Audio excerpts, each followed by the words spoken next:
하버드대학교 언어학과 강의실에 앉아있는 지금 저는 손에 땀이 차는 것을 느꼈습니다. 제 앞에는 세계적으로 저명한 언어학자들이 앉아 계셨고 이들이 벌일 치열한 논쟁을 지켜볼 생각에 심장이 요동쳤습니다. 한글의 기원에 대한 토론이 곧 시작될 예정이었고 저는 이 논쟁이 단순한 학문적 주제를 넘어 문화적 정체성과 역사적 의미까지 포함하고 있다는 사실을 잘 알고 있었습니다. 강의실 한쪽 벽에는 한글 독창적 발명인가, 외부 문자의 영향을 받은 결과물인가? 라는 주제가 큼직하게 적혀 있었습니다. 이 질문 하나만으로도 논쟁의 깊이가 얼마나 클지 예측할 수 있었습니다. 학생들은 긴장된 표정으로 노트북을 켜거나 필기 준비를 하고 있었고 몇몇은 속삭이며 서로의 의견을 교환하고 있었습니다. 교수님들께서는 저마다 자료를 정리하시며 발표를 준비하고 계셨습니다. 토론의 첫 번째 발언자는 리처드 브랜든 교수님이셨습니다. 교수님께서는 천천히 자리에서 일어나 강단으로 나가시며 한글의 기원에 대한 자신의 주장을 펼치기 시작하셨습니다. 한글은 세계적으로도 매우 독창적이고 과학적인 문자로 평가받고 있습니다. 하지만 과연 이 문자가 완전히 독립적으로 창제된 것인지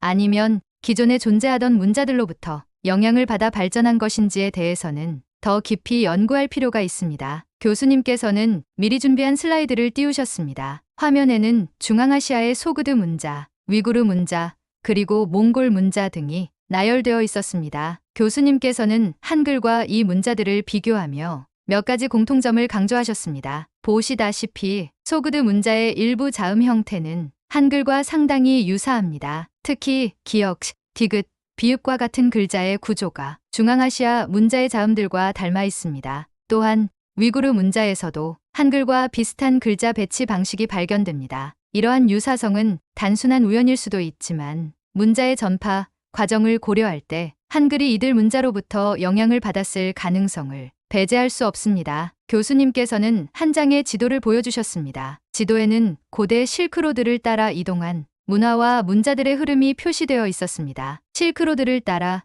동서양의 문화가 활발히 교류했던 점을 감안하면 조선시대 학자들이 중앙아시아의 문자 체계를 접하고 이를 바탕으로 한글을 창제했을 가능성이 충분합니다. 조선의 지식인들은 중국과 몽골, 티베트 등과도 활발히 교류했으며 문자 역시 이러한 교류의 일부였을 수 있습니다. 교수님께서 발표를 마치자 강의실이 술렁였습니다. 몇몇 학생들은 빠르게 필기하며 자료를 정리하고 있었고 어떤 이들은 심각한 표정으로 서로의 의견을 나누고 있었습니다. 잠시 침묵이 흐른 후 최윤석 교수님께서 손을 들어 반론을 제기하셨습니다. 브랜든 교수님의 주장에 경청하였습니다. 하지만 문자의 형태적 유사성만을 근거로 기원을 논하는 것은 학문적으로 신중해야 할 필요가 있습니다. 한글은 단순한 외형적 특징뿐만 아니라 그 창제 원리와 체계적인 설계 방식에서도 독창성을 지니고 있습니다. 최 교수님께서는 자신의 발표 자료를 띄우며 한글의 창제 원리에 대해 설명하기 시작하셨습니다. 한글의 가장 큰 특징 중 하나는 자음이 발음, 기관의 모양을 본떠 만들어졌다는 점입니다. 기역은 혀뿌리가 목구멍을 막는 모습을 본떴고 니은, 은 혀끝이 위시몸에 닿는 모습을 형상화한 것입니다. 이러한 체계적인 설계 원리는 중앙아시아 문자에서는 발견되지 않습니다. 교수님께서는 이어서 모음 체계에 대해서도 설명하셨습니다. 모음 또한 철학적 원리에 따라 창조되었습니다. 천,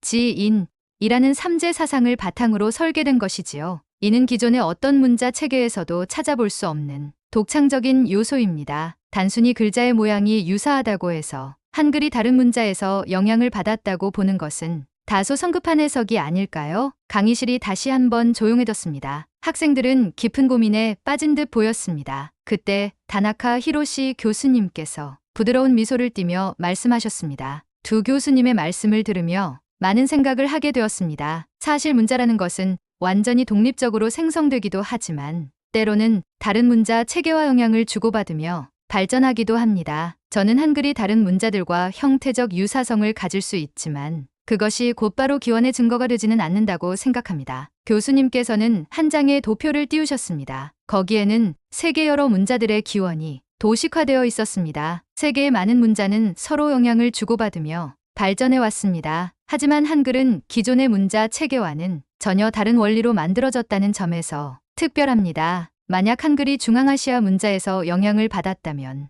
왜 기존의 문자의 특징을 그대로 계승하지 않고 새로운 체계를 창조했을까요? 오히려 한글은 기존 문자의 영향을 받지 않고 독창적으로 발전한 사례라고 볼 수도 있습니다. 다나카 교수님의 말에 학생들은 고개를 끄덕였습니다. 한글이 다른 문자와 유사한 부분이 있다고 해도 그것이 곧 영향을 의미하는 것은 아니라는 점이 설득력 있게 다가왔기 때문입니다. 그때 리처드 브랜든 교수님께서 다시 한번 발언하셨습니다. 저는 분명 한글이 매우 체계적이고 과학적인 문자라는 점을 부정하는 것이 아닙니다. 다만 모든 문자는 다른 문화와의 교류 속에서 발전해왔다는 점을 고려해야 한다는 것입니다. 한글 역시 조선의 학자들이 당시 접할 수 있었던 여러 문자에서 영감을 얻었을 가능성이 있습니다. 이것이 한글의 가치를 낮추는 것이 아니라 오히려 인류 지식의 발전 과정 속에서 한글이 만들어졌음을 보여주는 것입니다. 그러자 최윤석 교수님께서 조용히 웃으며 말씀하셨습니다. 결국 중요한 것은 한글이 어떠한 과정을 거쳐 창제되었든 간에 그 자체로 독창성과 우수성을 인정받고 있다는 사실입니다. 한글은 단순한 문자가 아니라 조선의 철학과 과학, 문화가 집약된 결과물이니까요. 그 순간 교수님들의 눈빛이 교차했습니다. 논쟁은 계속되고 있었지만 그 안에는 서로에 대한 존중과 학문적 탐구에 대한 열정이 담겨 있었습니다. 그때였습니다. 리처드 브랜든 교수님께서 제게 질문하셨습니다. 당신은 한글의 기원에 대해 어떻게 생각하십니까? 모든 시선이 저를 향했습니다. 저는 깊은 숨을 들이마신 후 신중하게 대답하기 시작했습니다. 리처드 브랜든 교수님께서 던진 질문이 제 머릿속을 맴돌았습니다. 한글은 완전히 독창적인 문자일까요? 아니면 다른 문자로부터 영향을 받은 결과물일까요? 저는 잠시 깊은 숨을 들이마셨습니다. 하버드 대학교에서의 연구를 위해 미국으로 온 지도 벌써 2년이 넘었습니다. 그동안 저는 다양한 언어를 연구하며 문자란 무엇인지, 언어가 인간에게 어떤 의미를 가지는지를 고민해 왔습니다. 하지만 정작 제 뿌리 깊은 문화인 한글에 대해서는 깊이 있게 탐구해 본 적이 없었습니다. 저는 천천히 입을 열었습니다. 교수님들께서 제기하신 논점들을 깊이 이해하고 있습니다. 문자란 단순한 기호의 조합이 아니라 인간이 소통하고 사고하는 방식을 반영하는 도구입니다. 저는 지금까지 한글이 독창적인 문자라는 사실을 당연하게 생각해 왔지만 오늘의 논의를 통해 그것이 단순한 믿음에 불과했을지도 모른다는 생각이 들었습니다. 학생들은 조용히 제 말을 경청하고 있었습니다. 저 또한 스스로의 말을 곱씹으며 생각을 정리해 나갔습니다. 그러나 한 가지 분명한 것은 한글은 단순한 문자 이상의 가치가 있다는 점입니다. 그것은 조선이라는 나라에서 한 사람의 왕과 학자들이 백성을 위해 창조한 문자이며 기존의 문자 체계와는 전혀 다른 원리를 바탕으로 만들어졌습니다. 순간 리처드 브랜든 교수님께서 흥미롭다는 듯 미소를 지으며 질문하셨습니다. 그렇다면 당신은 한글이 완전히 독립적으로 창제되었다고 생각하십니까? 그렇지 않다면 다른 문자에서 영향을 받은 것은 부정할 수 없지 않겠습니까? 그 질문에 저는 한순간 말문이 막혔습니다. 한글이 다른 문자로부터 영향을 받았을 가능성을 전혀 배제할 수는 없었습니다. 그러나 그것이 한글의 가치를 낮추는 것은 아니었습니다. 오히려 인류 문명의 흐름 속에서 한글이 탄생했다는 사실은 더욱 의미가 깊어 보였습니다. 그때였습니다. 강의실 한편에서 최윤석 교수님께서 천천히 말씀하셨습니다. 이 논의를 조금 더 깊이 있게 탐구하기 위해 우리 모두가 직접 한글의 창제 과정에 대해 더 알아보는 것은 어떻겠습니까? 학문적 논쟁은 중요하지만 그 근거를 직접 확인하는 과정이야말로 가장 가치 있는 일이니까요. 그 순간 제 머릿속이 환하게 밝아지는 것 같았습니다. 지금까지 저는 한글의 역사와 창제 과정에 대해 단순히 이론적으로만 접근하고 있었습니다. 그러나 직접 조선의 역사 속으로 들어가 한글이 창제된 배경을 살펴본다면 이 논쟁에 대한 보다 깊이 있는 해답을 찾을 수 있을 것이라는 확신이 들었습니다. 그날 밤 저는 연구 계획을 세우기 시작했습니다. 미국에서 한글에 대한 연구를 지속할 수도 있었지만 진정한 답을 찾으려면 조선의 역사와 직접 마주해야 한다고 생각했습니다. 저는 곧장 최윤석 교수님께 연락을 드렸고 교수님께서는 기꺼이 제 연구를 돕겠다고 하셨습니다. 몇 주 후 저는 서울로 향하는 비행기에 몸을 실었습니다. 창밖으로 펼쳐진 하늘을 바라보며 가슴이 두근거렸습니다. 한국에서 나고 자랐지만 한글에 대해 깊이 있게 탐구해볼 기회는 없었습니다. 이제야 비로소 한글이 가진 의미를 제대로 이해할 수 있을 것 같았습니다. 서울에 도착한 후 저는 국립한글박물관과 규장각을 방문하여 한글 창제와 관련된 사료들을 조사하기 시작했습니다. 정인지, 신숙주, 성삼문 등의 학자들이 세종대왕과 함께 한글을 창제하며 남긴 기록들을 살펴보았습니다. 가장 감명 깊었던 것은 훈민정음 해례본이었습니다. 단순한 문자 창제가 아니라 철학과 과학적 원리가 담긴 문서였습니다. 나라의 말이 중국과 달라 문자와 서로 통하지 아니하므로 이를 백성을 위해 새롭게 만든다. 훈민정음 서문의 첫 문장을 읽으며 가슴이 뭉클해졌습니다. 세종대왕께서는 단순히 새로운 문자를 만든 것이 아니라 글을 몰라 고통받는 백성들을 위해 한글을 창제하신 것이었습니다. 그리고 그 원리는 지금껏 세계 어느 문자에서도 찾아볼 수 없는 혁신적인 방식이었습니다. 조사를 진행할수록 한글이 얼마나 체계적이고 과학적인 문자였는지를 깨닫게 되었습니다. 기존의 문자는 단순히 형태적인 기호의 조합에 불과했지만 한글은 언어학적, 의문학적 원리를 기반으로 창제된 문자였습니다. 한글의 자음은 사람의 발음 기관을 본떠 만들어졌습니다. 기역은 혀뿌리가 목구멍을 막는 모습을, 니은은 혀끝이 위신몸에 닿는 모습을 형상화한 것이었습니다. 모음 역시 철학적 원리를 반영하여 하늘, 땅, 사람을 상징하는 기호로 설계되었습니다. 이는 단순히 다른 문자에서 영향을 받아 만들어진 것이 아니라 조선의 철학과 과학, 그리고 백성을 향한 애정이 담긴 창조적 산물이었습니다. 한 달간의 연구를 마친 후 저는 다시 하버드로 돌아왔습니다. 그리고 논문을 준비하며 한 가지 결론에 도달했습니다. 한글은 단순히 기존 문자에서 영향을 받아 변형된 것이 아니었습니다. 그것은 완전히 새로운 체계를 가진 문자로 독창적인 원리를 바탕으로 창제된 혁신적인 문자였습니다. 물론 한글 창제 과정에서 조선의 학자들이 다른 문자들을 연구했을 가능성은 충분히 있었습니다. 그러나 그것은 단순한 참고의 수준이었으며 한글의 창제 원리와 체계는 기존 문자들과 본질적으로 달랐습니다. 논문 발표 당일 강의실에는 교수님들과 학생들이 모여 있었습니다. 저는 차분한 목소리로 연구 결과를 발표했습니다. 한글은 단순한 문자 체계가 아닙니다. 그것은 과학과 철학, 그리고 백성을 위한 애정이 담긴 문자입니다. 기존의 문자에서 형태적 유사성을 찾을 수 있을지 모르지만 한글이 가진 창제 원리는 그 어느 문자에서도 찾아볼 수 없는 독창적인 방식입니다. 발표를 마친 후 리처드 브랜든 교수님께서 조용히 박수를 치셨습니다. 당신의 연구 결과에 깊은 감명을 받았습니다. 한글이 단순한 문자가 아니라 조선의 역사와 철학이 담긴 위대한 발명이라는 점을 다시금 깨닫게 되었습니다. 최윤석 교수님과 다나카 히로시 교수님께서도 미소를 지으며 고개를 끄덕이셨습니다. 저는 한글에 대해 더 깊이 이해할 수 있었고 그것이 단순한 문자가 아니라 한 나라의 역사와 철학이 담긴 소중한 유산이라는 것을 깨달았습니다. 이제 저는 확신합니다. 한글은 단순한 문자가 아닙니다. 그것은 조선의 정신, 백성을 향한 애정, 그리고 세계적으로 유례없는 과학적 원리를 담고 있는 위대한 문자입니다. 논문 발표를 마친 후 강의실은 조용했습니다. 교수님들과 학생들이 저마다 생각에 잠긴 듯 보였습니다. 방금까지의 논의가 단순한 학문적 토론이 아니라 역사적 진실과 문화적 정체성에 관한 깊은 성찰이었기 때문입니다. 리처드 브랜든 교수님께서 조용히 입을 여셨습니다. 당신의 연구는 매우 흥미로웠습니다. 특히 한글이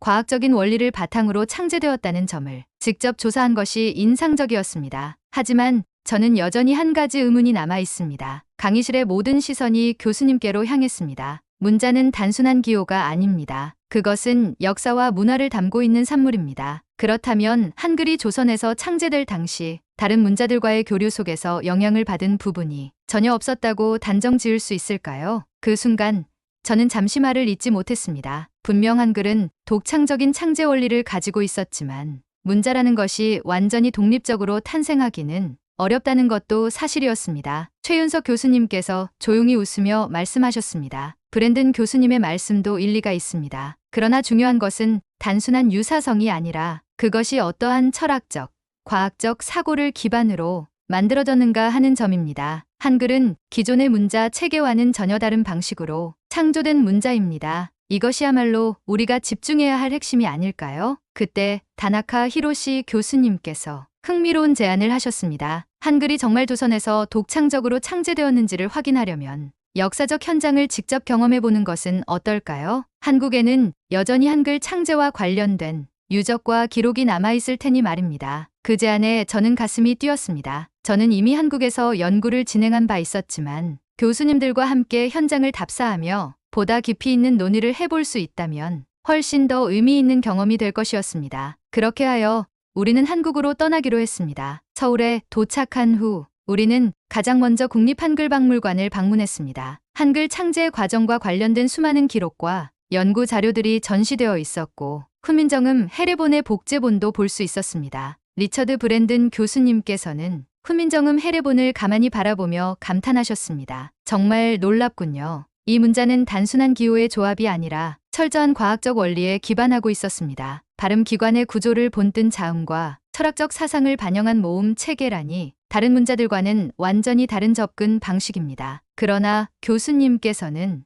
여전히 신중한 태도를 유지하셨습니다. 하지만 이러한 창의적인 발상이 어떻게 조선에서 갑자기 나타났을까요? 기존에 존재하던 문자들에서 아이디어를 얻었을 가능성은 없을까요? 이 질문에 대한 답을 찾기 위해 우리는 경복궁 안에 위치한 지편전 터를 찾았습니다. 이곳은 세종대왕께서 학자들과 함께 연구하며 한글을 창제한 장소였습니다. 지금은 흔적만 남아 있었지만 이곳에서 이루어진 학문적 논의들이 결국 한글이라는 위대한 결과를 탄생시켰다는 사실을 떠올리니 가슴이 뭉클해졌습니다. 최윤석 교수님께서 조용히 말씀하셨습니다. 세종대왕께서는 단순히 기존의 문자들을 참고하신 것이 아니라 백성을 위한 가장 효과적인 문자를 만들기 위해 철저한 연구를 하셨습니다. 기존의 한자나 몽골 문자, 티베트 문자 등을 연구하셨을 가능성은 있지만 그것을 그대로 차용한 것이 아니라 완전히 새로운 문자 체계를 창조해 내신 것이지요. 리처드 브랜든 교수님께서 고개를 끄덕이셨습니다. 즉,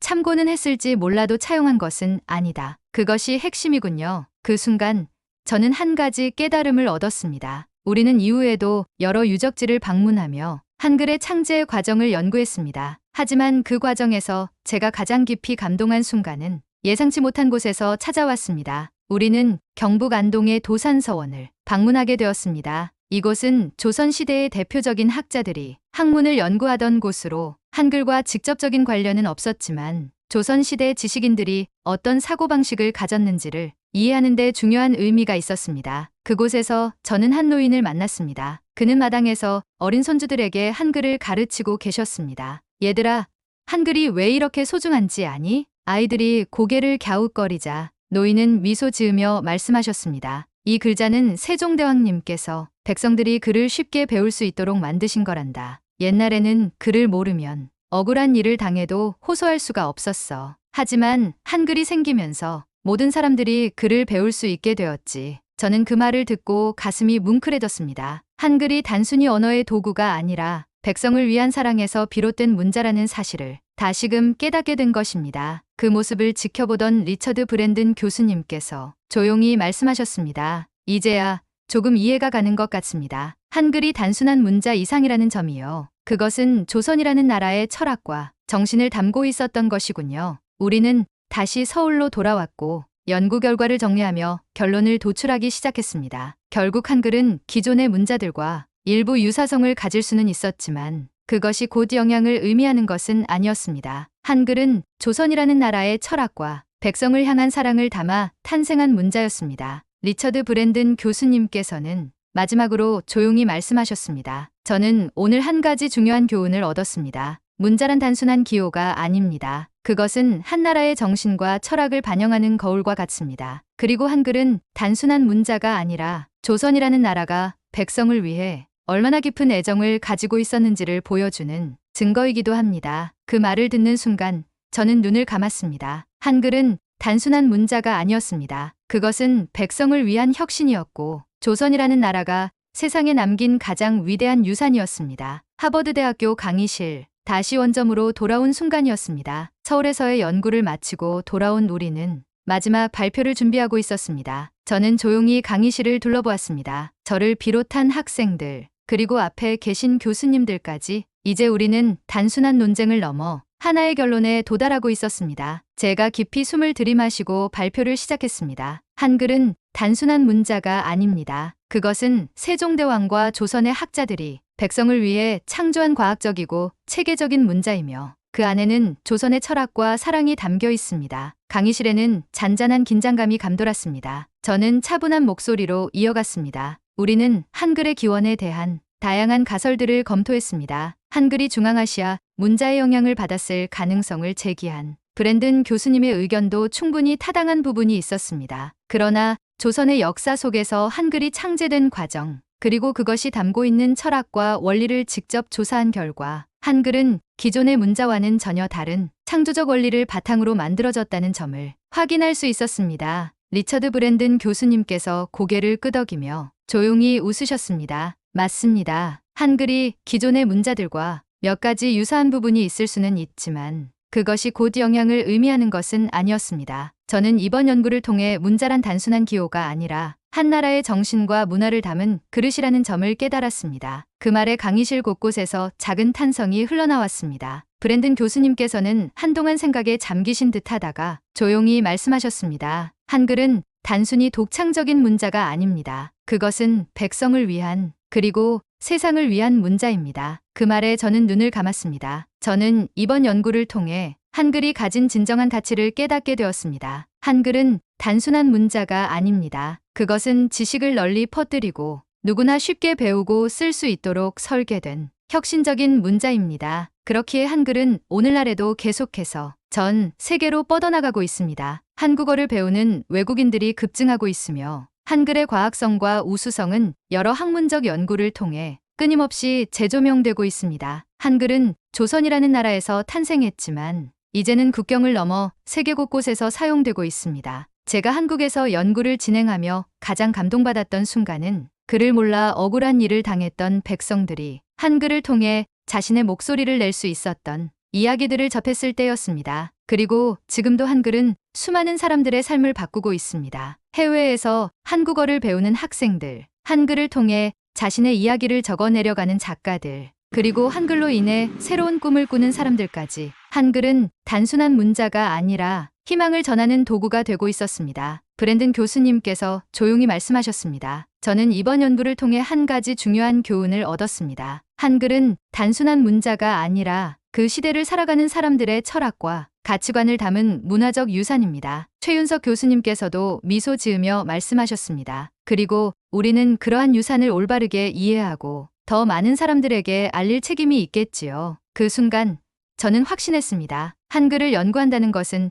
단순히 문자 체계를 분석하는 것이 아니라 그것이 담고 있는 철학과 가치, 그리고 그것이 사람들에게 미치는 영향을 깊이 이해하는 것이었습니다. 발표를 마친 후 저는 강의실을 천천히 둘러보았습니다. 한글에 대해 처음 논쟁이 시작되었을 때와는 전혀 다른 분위기였습니다. 이제는 한글이 단순한 문자 이상의 가치가 있다는 사실을 모두가 공감하고 있었습니다. 강의실을 나서며 저는 창밖을 바라보았습니다. 한글이 처음 창제되던 순간 세종대왕께서는 어떤 마음이셨을까요? 아마도 저처럼 두근거리는 마음으로, 그리고 확신에 찬 눈빛으로 백성을 위한 새로운 길을 열고자 하셨을 것입니다. 그리고 지금 저는 그 길을 따라 한 걸음 더 나아가고 있습니다. 한글은 위대합니다. 그리고 한글을 사랑하는 우리는 그 위대한 유산을 지켜나갈 것입니다. 이 이야기가 여러분에게 작은 울림이 되었길 바랍니다. 더 많은 감동적인 스토리를 원하신다면 구독과 좋아요로 응원해주세요. 끝까지 시청해 주셔서 감사합니다.